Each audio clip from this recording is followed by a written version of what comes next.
షర్మిల మాట్లాడుతున్నారు. ఇప్పుడు లైవ్ చూద్దాం. ఒక్కరికి మేలు చేశారు రాజశేఖర రెడ్డి గారు. రాజశేఖర రెడ్డి గారు ప్రతి ఒక్కరిని గురించి ఆలోచన చేశారు కాబట్టి ఈ రోజు ప్రతి ఒక్కరి గుండెల్లో ఇంకా సజీవంగా బ్రతికే ఉన్నారు. రైతులకి నీళ్లిచ్చాడు, 7 గంటల ఉచిత విద్యుత్ ఇచ్చాడు, మద్దతు ధర కూడా ఇచ్చాడు, అవసరమైనప్పుడు ఇన్పుట్ సబ్సిడీ, ఇంకా అవసరమైనప్పుడు నష్టపరిహారం కూడా ఇచ్చాడు. రైతుల కోసము ఒకసారి విద్యుత్ బకాయిలను మాఫీ చేశాడు, ఇంకొకసారి రుణాల మీద వడ్డీని మాఫీ చేశారు, ఇంకొకసారి అయితే 12,000 కోట్లతో రుణమాఫీ కూడా చేశారు రాజశేఖర రెడ్డి గారు. అంతకు ముందు చంద్రబాబు గారు రైతులకి మహిళలకి రూపాయి వడ్డీకి రుణాలిస్తే రాజశేఖర రెడ్డి గారు ముఖ్యమంత్రి అయిన తర్వాత రైతులకి మహిళలకి పావలా వడ్డీకే రుణాలిచ్చారు. ఎంతో మంది మహిళలు బ్యాంకు ముఖం చూసి ఎరుగని మహిళలు కూడా బ్యాంకు వరకు పోయి డబ్బులు తీసుకుని ఆర్థికంగా స్థిరపడిన రోజులవి. విద్యార్థులకైతే, పేద విద్యార్థులకైతే కన్న తండ్రి స్థానంలో నిలబడి ఆలోచన చేశాడు రాజశేఖర రెడ్డి గారు. మీరు ఏది కావాలంటే అది చదువుకోండి, మీరు డాక్టర్ అవుతారా, ఇంజనీర్ అవుతారా, ఎంబీఏ చేస్తారా, ఎంసీఏ చేస్తారా, ఎంఫార్మసీ చేస్తారా, ఏది కావాలంటే అది చేయండి, ప్రభుత్వమే ఉచితంగా చదివిస్తుంది అని భరోసా కల్పించాడు. గనుకనే లక్షల కొద్ది విద్యార్థులు గొప్ప చదువులు చదువుకొని ఈ రోజు లక్షణంగా ఉద్యోగాలు చేసుకుంటున్నారు. పేదవాడు కూడా వైద్యానికి అర్హుడే అని రాజశేఖర రెడ్డి గారు ఆలోచన చేశాడు. గనుకనే పేదవాడు కూడా గొప్ప ఆసుపత్రికి పోయి తలెత్తుకొని కార్పొరేట్ ఆసుపత్రిలో లక్షలు విలువ చేసే వైద్యాన్ని ఉచితంగా పొందే సౌకర్యం కల్పించాడు రాజశేఖర రెడ్డి గారు. కుయ్ కుయ్ కుయ్ కుయ్ అని ఫోన్ చేసిన 20 నిమిషాలకు వచ్చేసేది 108. 104 అయితేనేమి, లక్షల కొద్ది పక్కా ఇల్లులు అయితేనేమి, అభయహస్తం అయితేనేమి, ఉపాధి హామీ అయితేనేమి, ఇలాంటివి ఎన్నో పథకాలు అద్భుతంగా చేసి చూపించారు రాజశేఖర రెడ్డి గారు. ఇన్ని పథకాలు చేసి కూడా రాజశేఖర రెడ్డి గారి హయాంలో 1 రూపాయి కూడా ఏ ఛార్జీ కూడా పెంచలేదు. రాజశేఖర రెడ్డి గారు 5 సంవత్సరాలు ముఖ్యమంత్రిగా ఉంటే 1 రూపాయి కూడా ఆర్టీసీ ధరలు పెరగలేదు, 1 రూపాయి కూడా గ్యాస్ ధరలు పెరగలేదు, 1 రూపాయి కూడా కరెంటు ఛార్జీలు ఏ రోజు పెరగలేదు, 1 రూపాయి మున్సిపల్ ట్యాక్సీలు పెంచకుండా, 1 రూపాయి ఏ ధరలు పెంచకుండానే అన్ని అభివృద్ధి కార్యక్రమాలు చేసిన రికార్డు ముఖ్యమంత్రి గారు ఇచ్చారు రాజశేఖర రెడ్డి గారు. కానీ మన దురదృష్టం కొద్దీ ఆ కాలము వెళ్లిపోయింది.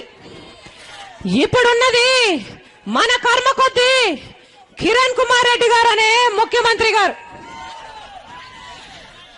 ఈ ముఖ్యమంత్రి గారు ఇప్పటికే ఎరువుల ధరలు 300% పెంచారు, ఆర్టీసీ ధరలు 3 సార్లు పెంచారు, గ్యాస్ ధర 305 రూపాయల నుంచి 440 రూపాయలు చేశారు. అది కూడా సబ్సిడీ అయితేనే, సబ్సిడీ లేకపోతే ఏకంగా 1000 రూపాయలు ఒక్క గ్యాస్ సిలిండర్ కు పెట్టాల్సిన పరిస్థితి. రిజిస్ట్రేషన్ ట్యాక్సులు అయితేనేమి, వ్యాట్ ట్యాక్సులు అయితేనేమి, కరెంటు ఛార్జీలు అయితేనేమి, ప్రతి ఒక్కటి పెంచేశారు ఈ కిరణ్ సర్కార్. అంతేకాదు ఈ స్థానానికి సంబంధించిన గోదావరి మోడర్నైజేషన్ వర్క్స్ అయితేనేమి, వెంకయ్య ఉయ్యూరు పైప్ లైన్ ద్వారా ప్రతి గ్రామానికి మంచినీళ్ళు ఇచ్చే పని అయితేనేమి, రాజశేఖర రెడ్డి గారు మొదలు పెట్టిన పనులు ఎక్కడికక్కడ రాజశేఖర రెడ్డి గారు పోవడంతో ఆగిపోయాయి. ఈ సర్కార్కి ప్రజల మీద ఎంత చిత్తశుద్ధి ఉందో ఆ పనులను చూస్తేనే అర్థమవుతుంది. ఇప్పుడున్న కిరణ్ సర్కారులో వ్యవసాయానికి నీళ్లు బంధు, ఇళ్లకి కరెంటు బంధు, విద్యార్థులకి చదువులు బంధు, పరిశ్రమలకి పవర్ బంధు, కార్మికులకి పని బంధు, రాష్ట్రానికి అభివృద్ధి బంధు, రాష్ట్ర ప్రజలకి మనశ్శాంతి బంధు. ఇవన్నీ బంద్ అయిపోయినా ఒక పక్కేమో మద్యమేమో ఏరులై పారుతుంది, ఇంకొక పక్క ఆడవారి మీద అత్యాచారాలు అయితే యథేచ్ఛగా సాగుతున్నాయి. కిరణ్ కుమార్ రెడ్డి గారి పుణ్యమా అని మన రాష్ట్రంలో సాగునీరు కాదు కదా, కనీసం తాగునీరు కూడా కిరణ్ కుమార్ రెడ్డి గారి నిర్లక్ష్యం వల్ల రాష్ట్రంలో ఎక్కడా కరెంటు లేదు. లేని కరెంటుకు 3 బిల్లులు ఇస్తుంది ఈ కిరణ్ సర్కారు. కరెంటు నీళ్లు బిల్లు ఫుల్ అన్న రీతిలో ఉంది మన పరిస్థితి. కరెంట్ ఇవ్వకుండా బిల్లులు వసూలు చేయడం అమానుషం అన్న విషయము మన కిరణ్ కుమార్ గారికి ఎప్పుడు అర్థమవుతుందో తెలియదు. ఇప్పటికే 30,000 కోట్ల రూపాయలు కరెంటు ఛార్జీల కింద ఈ ప్రజల నెత్తిన మోపి వారి రక్తం పిండి వసూలు చేస్తుంది ఈ కిరణ్ సర్కారు. ఈ కిరణ్ సర్కార్ కు వ్యతిరేకంగా, ఈ అన్యాయమైన పాలనకు వ్యతిరేకంగా, ఈ కరెంటు ఛార్జీలకు, ఈ ధరల మోతకు వ్యతిరేకంగా అన్ని ప్రతిపక్ష పార్టీలు కలిసి అవిశ్వాస తీర్మానం పెడితే మన ప్రధాన ప్రతిపక్ష నాయకుడు చంద్రబాబు గారేమో ప్రజల పక్షాన నిలబడకుండా ఈ కాంగ్రెస్ ప్రభుత్వానికి 2 చేతులు అడ్డం పెట్టి ఈ కాంగ్రెస్ ప్రభుత్వాన్ని కూలిపోకుండా కాపాడాడు. ఈ రోజు ఈ దుర్మార్గపు కాంగ్రెస్ ప్రభుత్వం ఇంకా అధికారంలో ఉంది అంటే దానికి కారణము చంద్రబాబు గారే. ఈ కరెంటు మోతకైతేనేమి, ఈ ఛార్జీల మోతకైతేనేమి, ఈ కరెంటు బాధుడకైతేనేమి, ఈ అన్యాయమైన పరిపాలనకైతేనేమి కిరణ్ కుమార్ గారిది ఎంత పాపం ఉందో చంద్రబాబు గారిది కూడా ఈ ప్రజా వ్యతిరేక ప్రభుత్వాన్ని కూలిపోకుండా కాపాడినందుకు అంత పాపము ఉంది. తన పాదయాత్రలేమో చంద్రబాబు గారు ఎన్నో మాటలు చెప్పాడు. ఇది పనికిరాని ప్రభుత్వం అన్నాడు, ఇది తుగ్లక్ పరిపాలన అన్నాడు, ఈ కాంగ్రెస్ ప్రభుత్వాన్ని కత్తులు గొడ్డలతో చంపేయాలి అన్నారు. ఇన్ని మాటలు చెప్పిన చంద్రబాబు గారు తీరా చేతలకు వచ్చేసరికి అదే కాంగ్రెస్ ప్రభుత్వాన్ని కూలిపోకుండా రక్షణ కవచంగా నిలబడి కాపాడాడు అంటే ఈ చంద్రబాబు గారిని నాయకుడు అనాలా లేకపోతే ఊసిరివల్లి అనాలా?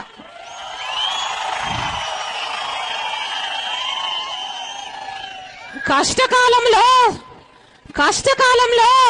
ప్రజల పక్షాన నిలబడకుండా స్వప్రయోజనాల కోసము ప్రజలను తాకట్టు పెట్టిన ఈ ప్రతిపక్ష నాయకుడిని చంద్రబాబు గారిని నాయకుడు అనాలా లేకపోతే దుర్మార్గుడు అనాలా? చిరంజీవి గారు ఆ పార్టీకి ఓటేసిన 70 లక్షల మందిని పిచ్చోలను చేసి మంత్రి పదవి కోసము కాంగ్రెస్ పార్టీతో బహిరంగంగానే అమ్ముడుపోయాడు. మరి చంద్రబాబు గారేమో టీడీపీకి ఓటేసిన కోట్ల మంది ప్రజలను పిచ్చోలను చేసి ఆయన మీద IMG-MR కేసులలో విచారణ జరగకుండా ఉండడానికి తెరచాటిన కాంగ్రెస్ పార్టీకి అమ్ముడుపోయాడు. వీళ్ళిద్దరికీ పెద్ద తేడా ఏమీ లేదు. ఒకప్పుడు సొంత మామని వెన్నుపోటు పొడిచాడు, ఇప్పుడేమో ప్రజల సాక్షిగా, ప్రజాస్వామ్యం సాక్షిగా ప్రజలను వెన్నుపోటు పొడిచాడు చంద్రబాబు గారు. ఈ కాంగ్రెస్ ప్రభుత్వాన్ని, ఈ దుర్మార్గపు కాంగ్రెస్ ప్రభుత్వాన్ని కాపాడినందుకు చంద్రబాబు గారు చరిత్రలో చరిత్రహీనుడిగా మిగిలిపోవడము ఖాయం. మంచివాడు అనుకుని పిల్లనిచ్చాడు ఎన్టీఆర్ గారు. కానీ చంద్రబాబు గారేమో ఆయన అధికారాన్ని, ఆయన కుర్చీని లాగేసుకుని పాపం ఏ పార్టీనైతే ఎన్టీఆర్ గారు స్థాపించారో అదే పార్టీ నుంచి ఆయనని వెళ్ళగొట్టేశారు చంద్రబాబు గారు. ఇంత చేసి ముఖ్యమంత్రి కుర్చీలో కూర్చొని ఏం చేశాడో అని ఆలోచిస్తే వ్యవసాయము దండగా అన్నాడు, ప్రాజెక్టులు కడితే నష్టం వస్తుంది అని పిచ్చిలోకి చూపించాడు, ప్రజలకు ఏది ఉచితంగా ఇవ్వకూడదు, ప్రజలకు ఉచితంగా ఇస్తే ప్రజలు సోమరిపోతులు అవుతారు అన్నాడు. విద్యార్థులు వచ్చి ముఖ్యమంత్రి గారు మాకు స్కాలర్షిప్లు ఇవ్వండి అంటే వాళ్ళని లాఠీలతో కొట్టించాడు చంద్రబాబు గారు. స్కాలర్షిప్లు కాదు కదా, కనీసం మెస్ ఛార్జీలు కూడా పెంచలేదు చంద్రబాబు గారు. పొద్దున కొంతమంది అంగన్వాడీ మహిళలు కలిశారు. అమ్మా మా జీతాలు పెంచమని చంద్రబాబు గారిని అడిగితే గుర్రాలతో తొక్కించాడమ్మా అని వారు గుర్తు చేసుకుని బాధపడ్డాడు. ముసలి వాళ్ళు వచ్చి నా భర్త చనిపోయాడు నాకు పెన్షన్ ఇవ్వండి అని చంద్రబాబు గారి హయాంలో అడిగితే మీ ఊరిలో పెన్షన్ అందుకుంటున్న వారు ఎవరైనా చనిపోతే అప్పుడు నీ పేరు చేరుస్తామని చెప్పేవాడు. అంటే వీరికి పెన్షన్ రావాలంటే ఊర్లో ఎవరైనా చనిపోవాలని కోరుకోవాలన్నమాట. అది ఆ రోజుల్లో ఉన్న పరిస్థితి. 50 రూపాయలున్న హార్స్ పవర్ ని 625 రూపాయలు చేసింది చంద్రబాబు గారే. ప్రతి ఏడాది కరెంటు ఛార్జీలను పెంచుతాను అని వరల్డ్ బ్యాంక్ తో ఒప్పందాలు చేసుకుని సంతకాలు కూడా పెట్టారు చంద్రబాబు గారు. ఉచిత విద్యుత్ ఇస్తే ఉచిత విద్యుత్ ఇస్తే ఆ తీగల మీద బట్టలు ఆరేసుకోవడానికి తప్ప దేనికి తరం కాదని హేళన చేసిన వాడు చంద్రబాబు గారు. 8 సంవత్సరాలలో 8 సార్లు కరెంటు ఛార్జీలను పెంచి రైతుల్ని అవి కట్టాలి అని ఒత్తిడి చేస్తే పాపం వాళ్ళ అప్పును మేము కట్టలేము అని ఎంతగా మొరపెట్టుకున్నా వినలేదు చంద్రబాబు గారు. వారి మీద కేసులు పెట్టాడు, ప్రత్యేకమైన పోలీస్ స్టేషన్లు పెట్టాడు, ఫాస్ట్ ట్రాక్ కోర్టులను కూడా పెట్టాడు. ఇంట్లో ఉన్న సామాన్లను ఎత్తుకుపోయారు. మగవాళ్ళు ఇంట్లో లేకపోతే ఆడవాళ్ళను తీసుకెళ్లి పోలీస్ స్టేషన్లలో కూర్చోబెట్టిన రోజులవి. అవమానాలు తట్టుకోలేక, బకాయిలు తట్టుకోలేక వేల కొద్ది రైతులు ఆత్మహత్యలు చేసుకున్న రోజులవి. చంద్రబాబు గారు మన రాష్ట్రంలోని రైతుల్ని ఇంతగా హింసించి తన పాదయాత్రలో ఏమన్నారంటే, నిజానికి ఛార్జీలు పెంచింది రాజశేఖర రెడ్డి గారట, చంద్రబాబు గారు ఏ ఛార్జీలు పెంచలేదట, రైతుల పక్షాన నిలబడింది చంద్రబాబు గారే అట, చంద్రబాబు గారి వల్లనే ఉచిత విద్యుత్ సాధ్యమైందట అని ఇలా కళ్ళు ఆర్పకుండానే ఎన్నో అబద్ధాలు చెప్పాడు చంద్రబాబు గారు.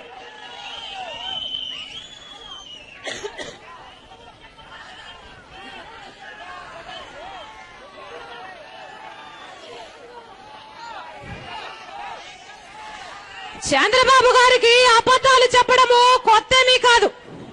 ఇంకొంచెం ఉంటే చంద్రబాబు గారు ఫీజు రీయింబర్స్మెంట్ కూడా నేనే చేశానని అబద్ధాలు చెప్పారు పాదయాత్రలో. ఇంకొంచెం ఉంటే ఆరోగ్యశ్రీ 108 కూడా నా పథకాలే అని చెప్పేవారు చంద్రబాబు గారు. ఇంకొంచెం ఉంటే చార్మినార్, నాగార్జున సాగర్ కూడా నేనే కట్టానని చెప్పగలరు చంద్రబాబు గారు. చంద్రబాబు గారు ఇలాంటి అబద్ధాలు చెప్తారు కనుకనే రాజశేఖర రెడ్డి గారు చంద్రబాబు అబద్ధాలు చెప్పడం గురించి ఒక మాట అనేవాడు. చంద్రబాబు గారికి ఒక మునీశ్వరుడు శాపం ఉందట. ఏ రోజైతే చంద్రబాబు గారు ఒక్క నిజం చెబుతారో ఆ రోజు చంద్రబాబు గారి తల 1000 ముక్కలైపోతుందట. అందుకనే చంద్రబాబు గారు ఎప్పుడూ నిజాలు మాట్లాడరు. ఎన్టీఆర్ గారు 2 రూపాయల కిలో బియ్యం ఇస్తానని, పూర్తి మద్యపాన నిషేధమని 2 వాగ్దానాలు చేస్తే చంద్రబాబు గారు అధికారం లాక్కుని రెండిట్లో ఏ ఒక్క వాగ్దానాన్ని నిలబెట్టుకోలేకపోయారు. 99 ఎలక్షన్లకు ముందు ఆడవాళ్ళకి, ప్రతి మహిళకి బంగారు మంగళసూత్రాలు ఇస్తానన్నాడు చంద్రబాబు గారు. ఆడపిల్లలు పుడితే డబ్బులు వేస్తానన్నాడు చంద్రబాబు గారు. ఆడపిల్లలు స్కూలుకు పోతుంటే వారికి సైకిల్ ఇస్తానన్నాడు చంద్రబాబు గారు.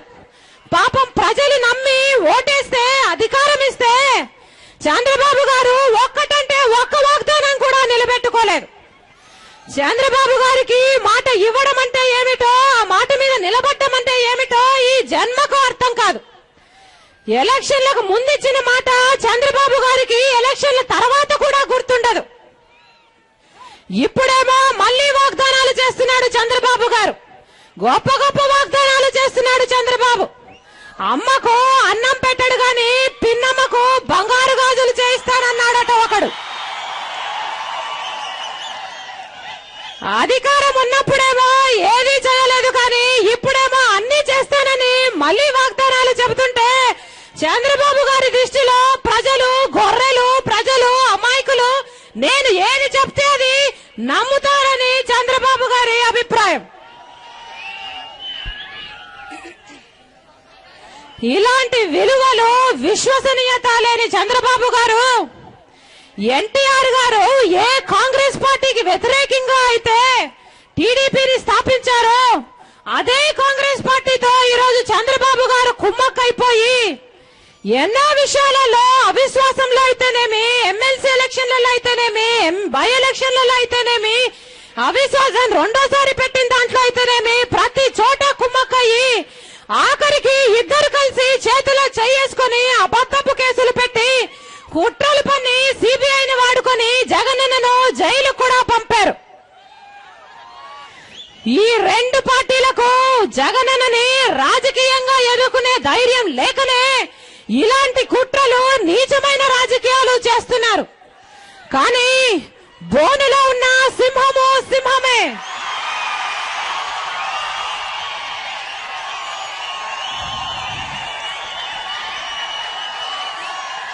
దేవుడు ఉన్నాడు అన్నది ఎంత నిజమో మంచివారి పక్షాన ఆయన నిలబడతాడు అన్నది కూడా అంతే నిజం. ఉదయించే సూర్యుడిని ఎవ్వరూ ఆపలేరు, జగనన్నను కూడా ఎవ్వరూ ఆపలేరు. ఆపే దమ్ము ఈ టీడీపీ కాంగ్రెస్ నాయకులకు లేదు. ఒక రోజు త్వరలోనే వస్తుంది, ఆ రోజున జగనన్న వచ్చి మనందరినీ రాజన్న రాజ్యం స్థాపించే దిశగా తప్పకుండా నడిపిస్తాడు. రాబోయే రాజన్న రాజ్యంలో జగనన్న ముఖ్యమంత్రి అయిన తర్వాత రాజన్న ప్రతి కలను జగనన్న నెరవేరుస్తాడు. ప్రతి రైతు మళ్ళీ తలెత్తుకొని బ్రతికే రోజు వస్తుంది.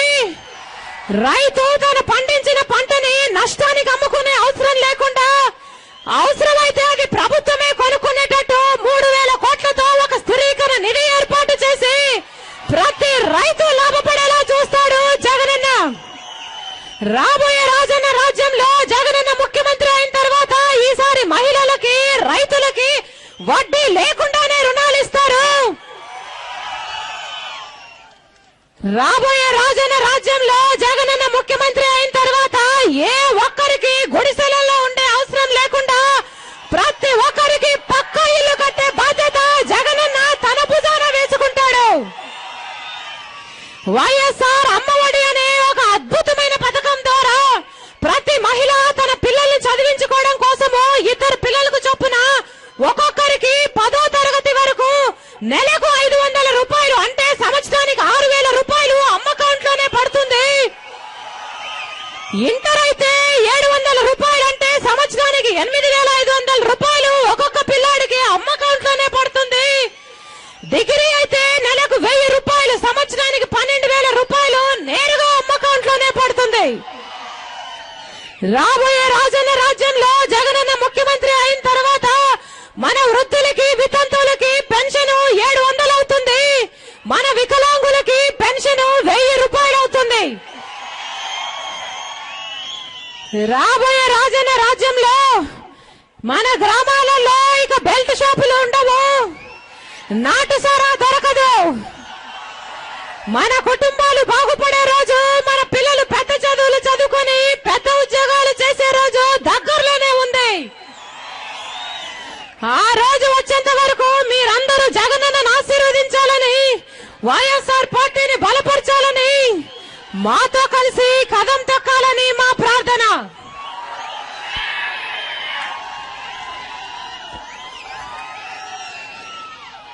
మీ పనులు మానుకొని మా కోసం సమయం చేసుకొని వచ్చినందుకు, మీ ప్రేమకు, మీ అభిమానానికి, మీ ఆప్యాయతకు, మీ అనురాగానికి శిరస్సు వంచి చేతులు జోడించి మనస్ఫూర్తిగా నమస్కరించుకుంటున్నాం.